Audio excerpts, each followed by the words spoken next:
অর্থ সবার প্রয়োজন, কিন্তু অর্থ যদি লক্ষ্য হয় তাহলে হৃদয় শূন্য থেকে যায়। ব্যাংক অ্যাকাউন্ট পূর্ণ থাকলেও আত্মা থেকে যায় শূন্য। কত মানুষ আছে ধনী কিন্তু শান্তিহীন। জীবনের উদ্দেশ্য যদি শুধু উপার্জনই হয় তবে মানুষ যন্ত্র হয়ে যায়।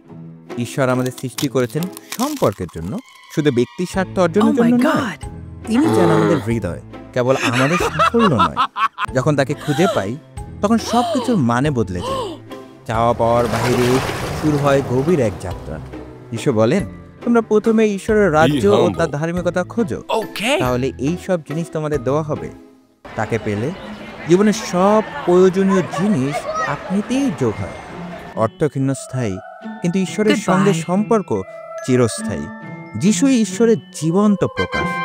যিশুকে দেখলে ঈশ্বরকে দেখা যায়, তার মাঝে খুঁজে পাবে জীবনের প্রকৃত উদ্দেশ্য।